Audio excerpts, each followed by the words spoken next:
গতকাল ৪ ডিসেম্বর বৃহস্পতিবার সকাল ১০টায় চট্টগ্রামের কাজীর দেউরি ১ নং গলিতে অবস্থিত মারকাজুল হেদায়া মাদ্রাসায় অনুষ্ঠিত হয়েছে বার্ষিক মাহফিল। মাদ্রাসার পরিচালক হাফেজ মাওলানা আরিফুল্লাহ শাহীর সভাপতিত্বে দিনব্যাপী এই মাহফিল শুরু হয়। অনুষ্ঠানে প্রধান অতিথি হিসেবে উপস্থিত ছিলেন চট্টগ্রাম বিশ্ববিদ্যালয়ের সহযোগী অধ্যাপক এবং ইমাম মুয়াজ্জিন কল্যাণ ট্রাস্টের সদস্য ড মুফতি হুমায়ুন কবির খালবি সাহেব।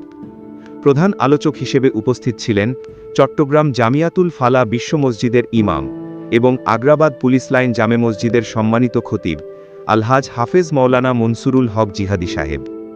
এছাড়াও বিশেষ অতিথি হিসেবে উপস্থিত ছিলেন চট্টগ্রাম সিআরবি জামে মসজিদের ইমাম ও খতিব মাওলানা জুবায়ের কাসেমি, উপদেষ্টা জনাব মোবারক হোসেন রুবেল, জনাব শহীদুল আলম চৌধুরী, ইপিজেড শাহজামাল সওদাগর জামে মসজিদের খতিব মাওলানা আব্দুল আলিম কাসেমি, কাজীর দেউরি ১ নং হলি জামে মসজিদের ইমাম মাওলানা হারুনুর রশিদ সাহেব, কোতোয়ালি বাইতুর রহমান জামে মসজিদের খতিব মুফতি তৌহিদুল্লাহ আমিন, আলোর প্রভাতের নির্বাহী সম্পাদক মাওলানা মাসরুরুল হক চৌধুরী, সাংগঠনিক সম্পাদক হাফেজ জিল্লুর রহমান, বিশিষ্ট ব্যবসায়ী জনাব হাসান সাহেব, মাওলানা তৈয়ব আনসারি, আমানুল্লাহ শাহী, আবু হুরায়রা মাসুদ প্রমুখ সহ অনেকেই।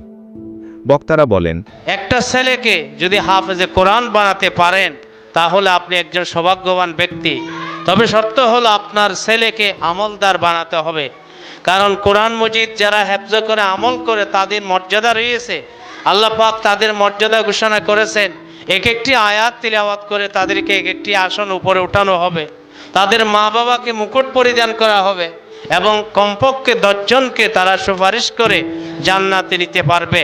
যাদের মৌলিক ঈমান আছে, কবিরা গুনার কারণে জাহান্নাম ওয়াজিব হয়ে গেছে। কিন্তু শর্ত হলো কোরআন মতো আমল করতে হবে, কোরআনকে ভুলে না যেতে হবে এবং এই কোরআন হেফজের উদ্দেশ্য হতে হবে একমাত্র আল্লাহ রাব্বুল আলামিনের সন্তুষ্টি অর্জন করা। আপনি আপনার ছেলেকে জেনারেল শিক্ষিত করেন, ডাক্তার বানান, ইঞ্জিনিয়ার বানান, ইতিহাসবিদ বানান, বৈজ্ঞানিক বানান, ইসলামে নিষেধ নেই। ডাক্তার বানানো, ইঞ্জিনিয়ার বানানো, নার্স বানানো ইসলামের মধ্যে ফরজে কিফায়া। কিন্তু ফরজে কিফায়ার শিক্ষার পূর্বে আপনাকে দিতে হবে আপনার ফরজে আইনের শিক্ষা। এই শিক্ষাগুলি দেওয়া হয় মারকাজুল হিদায়ার মতো মাদ্রাসায়, মারকাজুল হিদায়ার মতো আধুনিক দ্বীনি প্রতিষ্ঠানে, যেখানে দ্বীনি এবং আধুনিক শিক্ষার সমন্বয় করা হয়। বর্তমান বাংলাদেশে এ ধরনের অসংখ্য হাজার হাজার প্রাইভেট মাদ্রাসা রয়েছে, যেখানে 50% জাগতিক শিক্ষা দেওয়া হয়, বাংলা, অঙ্ক, ইংরেজি শিক্ষা দেওয়া হয়, আবার 50% আরবি, কোরআন, হাদিস, আকায়েদ, ফিকা ইত্যাদি শিক্ষা প্রদান করা হয় এবং এই শিক্ষাটা মাধ্যমিক স্তর পর্যন্ত দেওয়া হয়। এখানে ফরজে আইন শিক্ষা হয়। তা আপনার ছেলে যাই হোক ভবিষ্যতে, কিন্তু ফরজে আইন শিক্ষা প্রত্যেকের উপর ফরজ, এই জ্ঞান শিক্ষা প্রত্যেকের উপর ফরজ।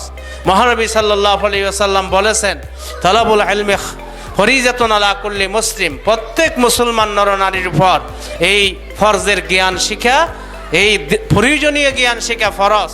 তাই আপনি যদি আপনার সন্তানকে সেই শিক্ষা না দেন, কিয়ামতে আপনার সন্তান আপনার বিরুদ্ধে অভিযোগ করবে যে আমাকে তো আমার বাবা মা দ্বীনি শিক্ষাতে দূরে রেখেছিল, পরে আমি যখন বয়স্ক হয়ে গেলাম, ইবাদতের করতে আগ্রহী হলাম, তখন আমি বিশুদ্ধভাবে শিক্ষা গ্রহণ করতে পারিনি, কোরআন তিলাওয়াত করতে পারিনি এবং সেই কারণে আমার নামাজ বলছিল, অন্যান্য ইবাদত বলছিল। এভাবে আল্লাহর আদালতে আপনার বিরুদ্ধে, আমার বিরুদ্ধে নালিশ দিবে। সেই সময়, হে আফসোসের সময় আসার আগে আপনি সিদ্ধান্ত নিন আপনার সন্তানের মাধ্যমিক স্তর পর্যন্ত শিক্ষা কোথায় গ্রহণ করাবেন। আপনি যদি সাধারণ জেনারেল স্কুল কলেজে পাঠিয়ে দেন ছোট্টবেলা থেকে, তখন দেখবেন ওই সন্তান শুরু থেকেই দিন থেকে দূরে হবে, পরবর্তীতে দিনের কাছে আসা তার জন্য কঠিন হয়ে যাবে। ফলে বিভিন্ন আবহাওয়ার কারণে, পশ্চিম আবহাওয়ার কারণে আপনার ছেলে মেয়ে পশ্চিমাদের মতো বেহায়াপনা হতে বা নাস্তিক হতে আর দেরি হবে না।